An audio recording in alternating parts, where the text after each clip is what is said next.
The cross product of these two vectors is, we basically just is another vector, C, let's call it C. We'll talk about this magnitude and direction. But pretty much the cross product of these two vectors, we can say, let's say it's a vector C, and we write it, let's say like this. C is A cross B. And that's how we show the cross product of two vectors. Let's put some notes here. The cross product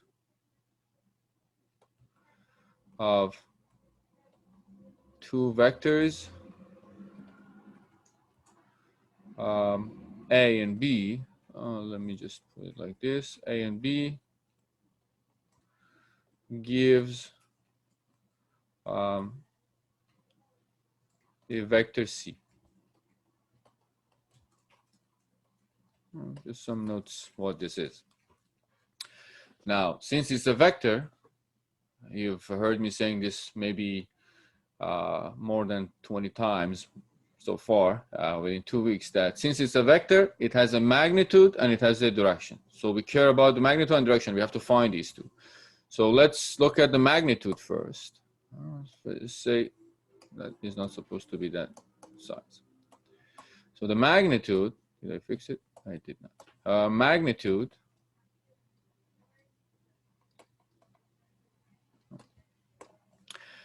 if, let's say, the angle between these two vectors is theta, again, the way I put them here looks like they're perpendicular, but let's say it's just general angle theta between these two vectors.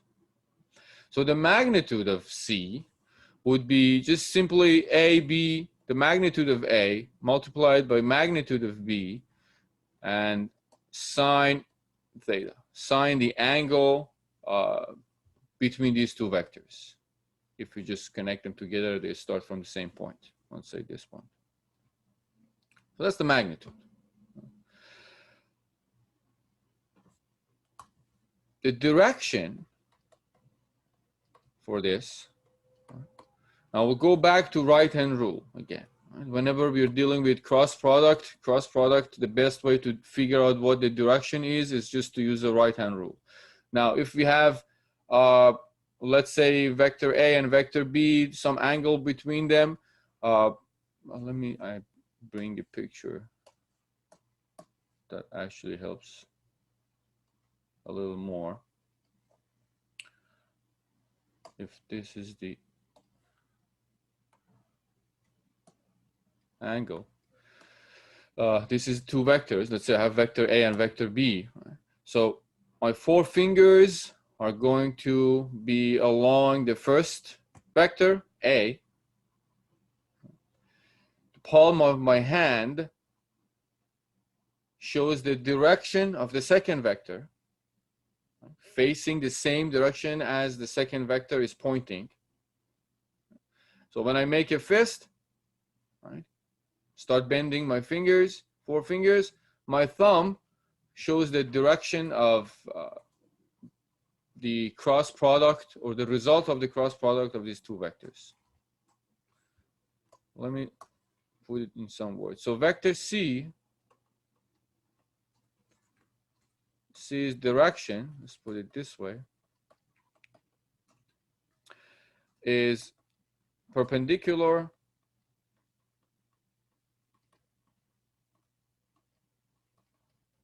to the plane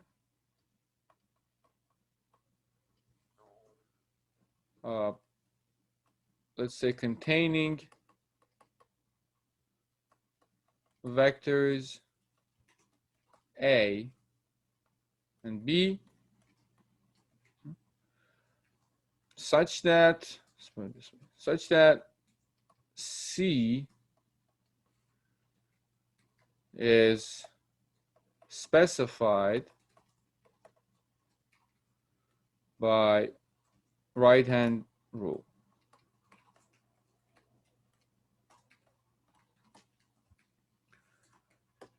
So now you don't need to be worried about clockwise and counterclockwise, because whatever direction this is, if you end up taking this as positive Z, positive Y, positive X, depending on your coordinate system and the way they arrange it, or if it's pointing in positive direction, it's positive. If it's pointing in negative direction, is negative. I have another picture there. Let's see if this makes it a little better. I can fit it here, it's smaller. But 4 fingers following or pointing the same direction as A, palm of my hand, the same direction as vector B is pointing at. Turn your 4 fingers, your thumb shows the direction of vector that is the result of the cross product of these 2 vectors. So the negative goes from A to B, you can just get the sense of it. It's A to B, B to A. I just put both of them there to get a sense of which direction it goes, depending on which one is the first vector. Right? A cross B is different from B cross A. The direction is going to change. Okay, hopefully it makes sense. And you can actually see the direction and the magnitude, the idea of these 2.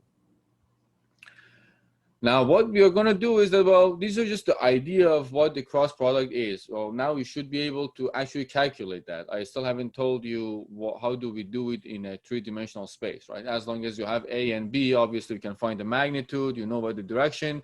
But I said, well, I want to represent everything in Cartesian space. So I have to follow those steps and give you some representation of these vectors and the result of the cross product using their components in along XYZ axis. Before I just give you that, well, how do we calculate the cross product of 2 vectors? Just a quick note on the cross product of unit vectors, because we are going to use those 2. So let me just put it here. Cross product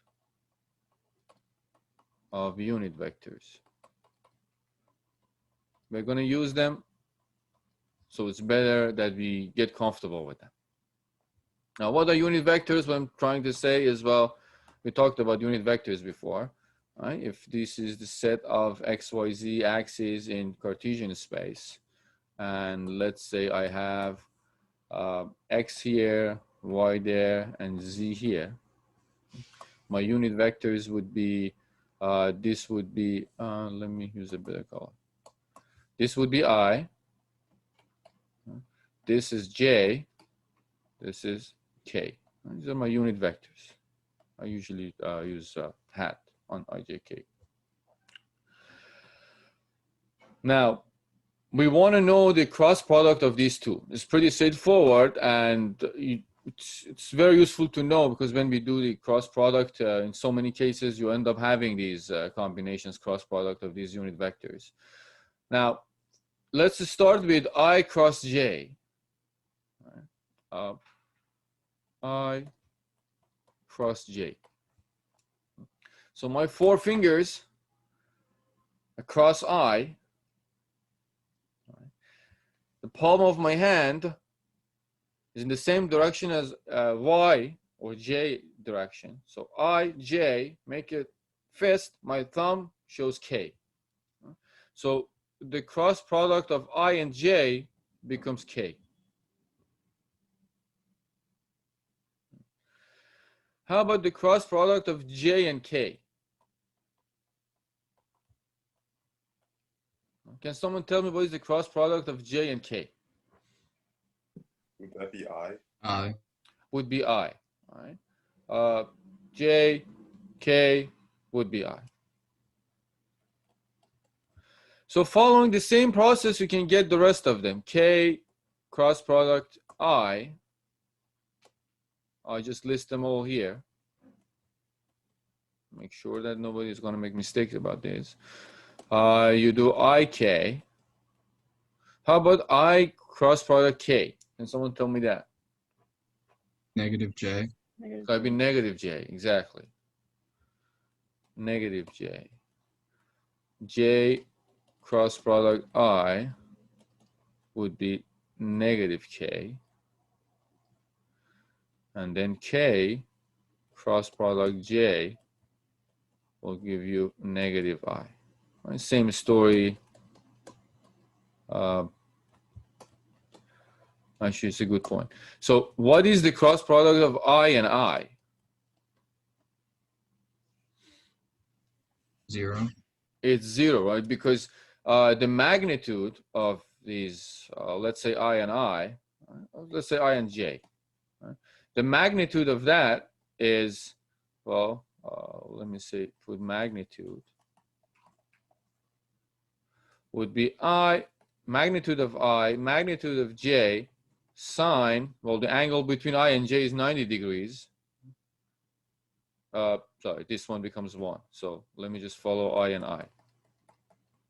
So the magnitude of I, and the sine between these two, which is 0. We're just looking at I and I. So this becomes 0. So we can calculate the magnitude of each, obviously, using following what I just said before, right? C is equal to AB sine theta. In this case, you know what sine theta is, the angle between IJ and K. So this one becomes 0. J and J becomes 0, following the same logic, and K and K also becomes 0. Now, if you want to, you have some rule of thumb without thinking, you just want to immediately figure out whether it's positive or negative. What I usually use is basically just I, J, K. I try to remember this circle counterclockwise. I don't know if it can help someone else. If you go from I to J, it means I cross J becomes K, like follow the arrows. K cross I becomes J. J cross K becomes I, right? As long as you're going counterclockwise is positive. Now, if you go clockwise, let's say I cross K, right, becomes minus J. J cross I becomes minus K. K, or just follow. If you go in the clockwise direction, it becomes just negative. Connor, you said I don't know, when did you say that, and what does have relate? Oh, it's like 3 minutes ago, so I'm guessing we moved on a long time ago. Sorry about that. I just saw it. Yes, thank you. So we just generally define the cross product of unit vectors. We did a review. Now we are ready to talk about the cross product of two vectors. Just I'll give you the equation again. Hopefully you have seen this before. Nothing new. So the cross product of two vectors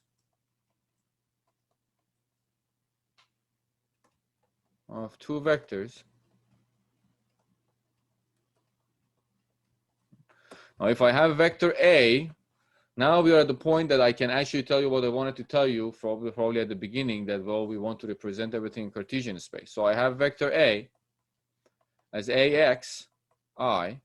I'll say I know vector A. I found the components of vector A in Cartesian space, plus AY, J, plus AZ, K. And I have also vector B defined as BXI, BYJ, plus BZK. All right? I know these two vectors. Now the cross product of A and B, we need to find the determinant of I. The first row would be IJK, unit vectors. The second row would be the components of the first vector, AX, AY, AZ. The third row would be the component of the second vector, BX, BY, BZ. So A cross B, hopefully you remember how to calculate the determinant. We start with, usually that's the typical way. You can go either way and start with any column you want. But let's say I start with this element I, right? I eliminate the first column and the first row, and I find the determinant of the 2 by 2 matrix that is left. And I write it this way. So it's going to be AY, BZ, minus AZBY, and then that is the component in I direction, because that's the column that I eliminated in my process. Then I go to second column, all right, top. So I eliminate the second column and the first row. That becomes AX BZ minus AZBX J. Now, because the summation of the column and the row on the first row, second column is an odd number, this becomes negative, so minus this value. And we'll get the last one by just looking at this column and get rid of the last column and the first row.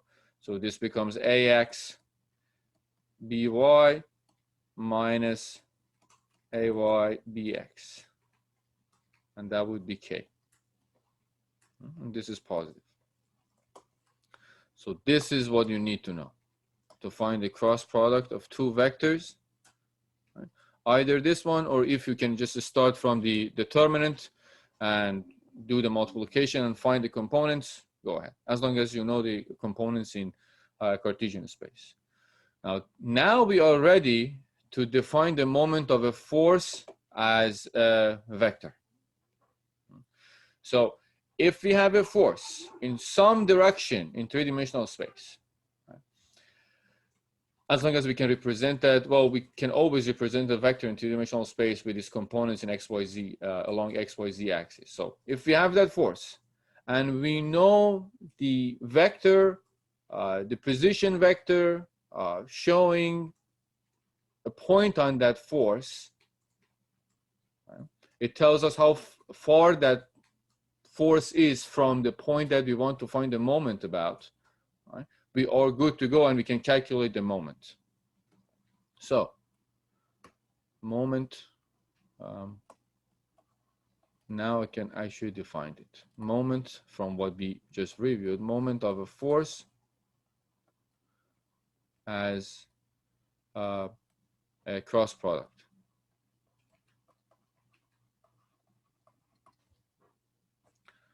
Let me bring in my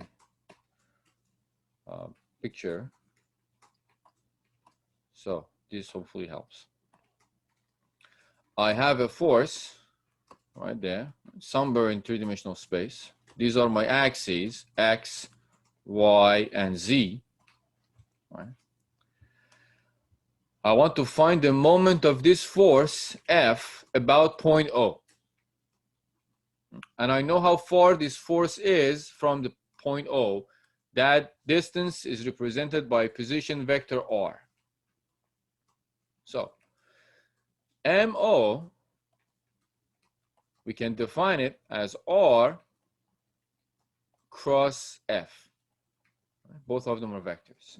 So everything is in three-dimensional space. I can find the components for each of these.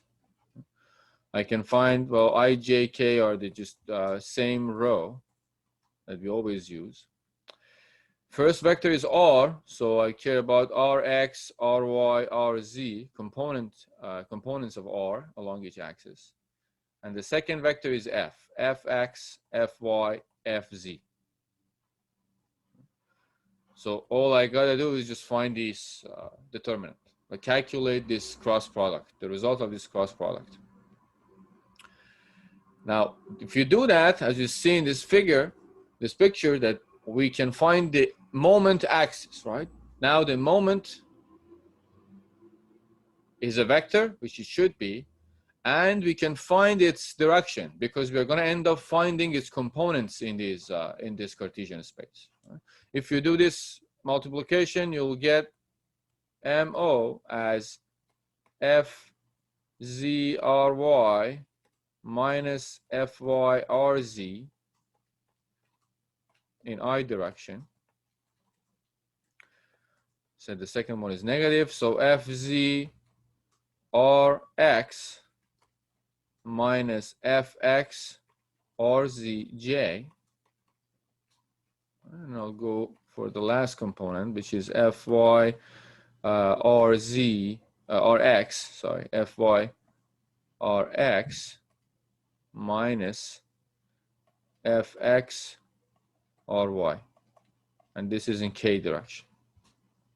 So now we have the moment, the vector moment in three-dimensional space, and if you want to think about it, this is pretty much the component of moment in x direction, this is the component of moment in y direction, and this is the component of moment in z direction. If you decompose this vector here, moment,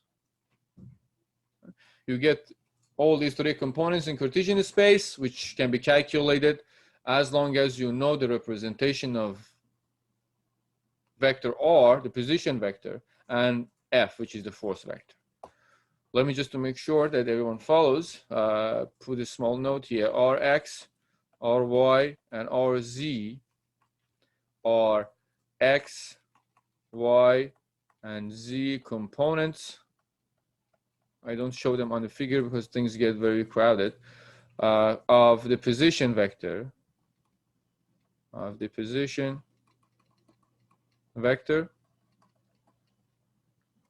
from, keep in mind, from point O, which is the point that you want to find the moment about, to any point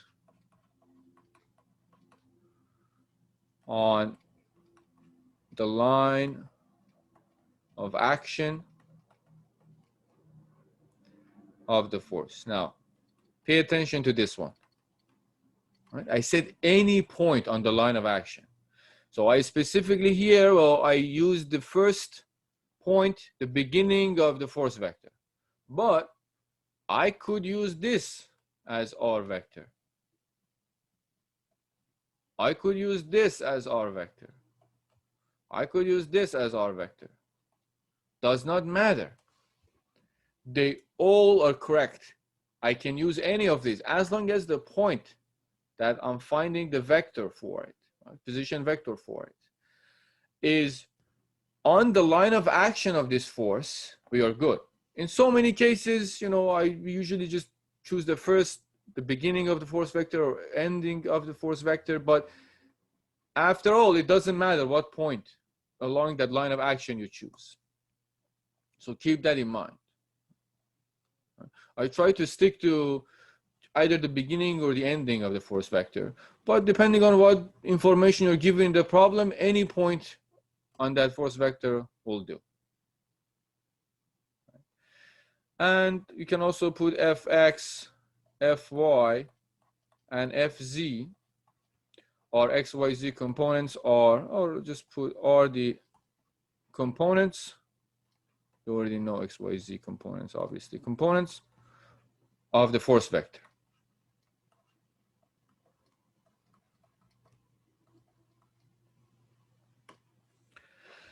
That's pretty much it. Right? That's all you need to know to find the moment of a force in three-dimensional space. Right? If you can find the force vector, find the position vector, find the cross product, it gives you the moment of a force as a vector in three-dimensional space.